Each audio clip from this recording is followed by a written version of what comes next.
Welcome back, students of HSL 611, and we are now in week 3.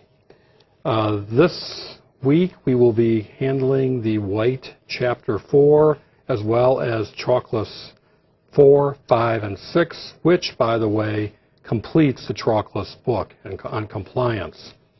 So also note that Quiz 2 takes place at the end of this week, and it will be exclusively on Chalkless, chapters 1 through 6.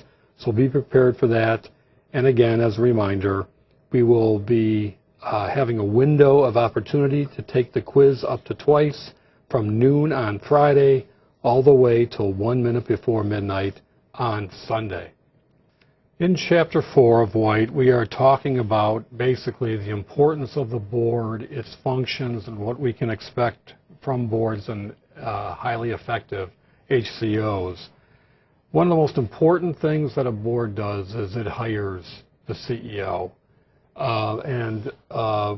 So there is a direct reporting relationship of the CEO to the board, and oftentimes goals are set specifically with the CEO, between the CEO and the board. Of course, this represents maintaining all management function through this process, and so it can't be underestimated how important this role is. The vision and the mission and the values of the organization, all those come through the board, and the protection of these important items is also a board responsibility. Things like approving the annual budget and other important annual goals, all that comes through the board as its responsibilities. Now, board performance can be measured and board performance can be improved. That's very important to recognize. So the book will indicates various areas of board effectiveness. There are 10 of them indicated, by the way. Meeting various legal requirements, compliance orientation, of course, having continuous education. The use of dashboards, by the way, pay close attention to that. That's highly effective. Understanding what the conflicts of interest might be with board membership, physicians serving on the board, for example, or local board members that are perhaps a contractor in the community who also is bidding for work through the an HCO development, things like that. I mentioned CEO, hiring a CEO, but also evaluating the CEO on a regular basis. Those are all important parts of board functioning. Now, board membership is an interesting area. Pay close attention to this too, because boards vary widely in terms of who's on the board and how they're placed on the board. The majority of boards in this country for not-for-profit organizations are self-perpetuating. That is, they will nominate and elect future members to the board as older or members of the board cycle off. There typically are terms of, 3 to 4 years typically for board membership, and then a lot of boards will limit the number of terms that a board member can have consecutively. So it's not unusual, for example, for somebody to serve a 3-year term, get reappointed for another 3-year term, and then having to go off because there is a limit of 2 terms at that particular organization. Board membership varies widely, but for a typical community hospital, you're talking anywhere between 10 to 15 board members, somewhere in that range. Payment for board services is rare, although the for-profit organizations are more likely to have actual compensation for serving on boards. but oftentimes educational opportunities and some other kinds of perks can be provided to board members for the selfless service that they are providing.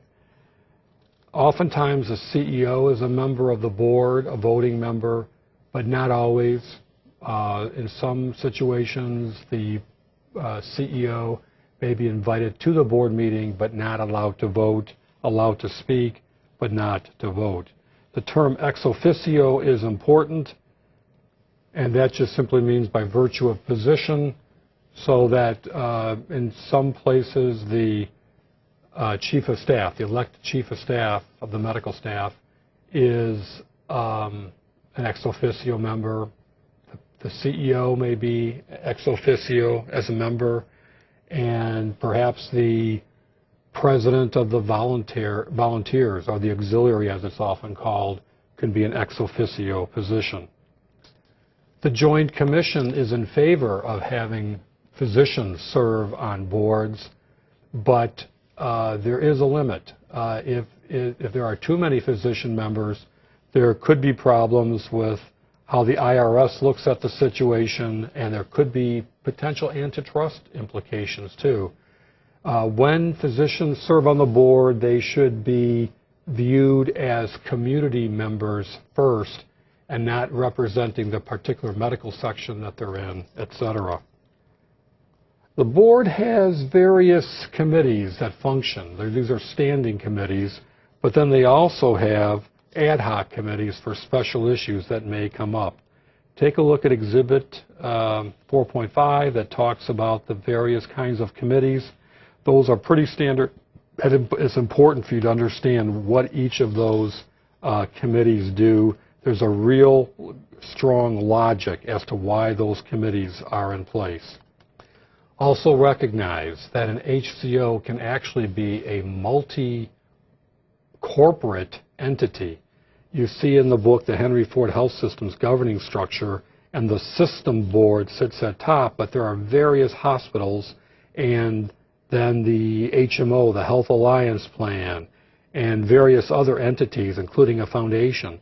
All those have boards, and those boards report up to the major system board. So you're talking about a lot of individual board members throughout this entire system.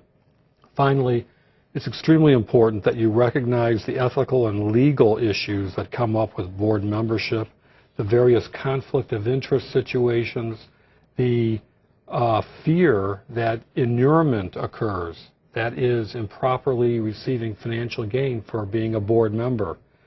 And then finally, this idea of conversions, where the assets of a not-for-profit corporation end up going to a for-profit entity within the system perhaps, or even outside the system. And there are real problems there because over the years, perhaps a great amount of money had been raised by donors and so forth, and that probably wasn't their intent to have those assets go to a for-profit entity someday. So there are important legal considerations there. Take a look at that and just have a general sense of what those issues are. Chapter 4 is a mercifully short chapter, tailoring your compliance program.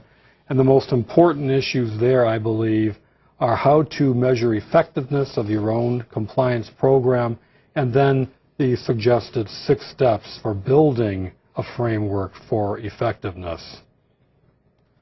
One important point here is that a compliance program should never accept the status quo. The compliance officer and the compliance function needs to continuously be looking at how things are changing with laws in the environment, even with competition and other kinds of trends, etc., and looking for and expecting change to occur within the organization and within the environment. The compliance program needs to be one step ahead of the change and ahead of the curve in looking for problems that might exist had the compliance program not been effective in its monitoring. Chapter 5 of the Trockless books is a more in-depth analysis of HIPAA, the Health Insurance Portability and Accountability Act, and also the HITECH Act, which came out subsequent to HIPAA back in 2009. I would recommend that the student, that you pay close attention to the various kinds of regulations that exist within HIPAA, and in particular these three: HIPAA security, HIPAA privacy, and HIPAA confidentiality. Know what those three areas refer to, and you will be doing well in this chapter and in the understanding of HIPAA. Finally, Chapter 6 is just the epilogue, very, very short, and it is a good message from Greg Warner, the Director for Compliance at the Mayo Clinic. The material that follows in the appendix is good information that is sort of the meat on the bones and helps make everything that we've studied to this point more real. You're invited to take a look at it, particularly as it helps to clarify the points that were made in the first 6 chapters. Otherwise, I will not be testing on specific parts of elements in the appendix, so you don't have to worry about being an expert on all the issues that exist in the appendices.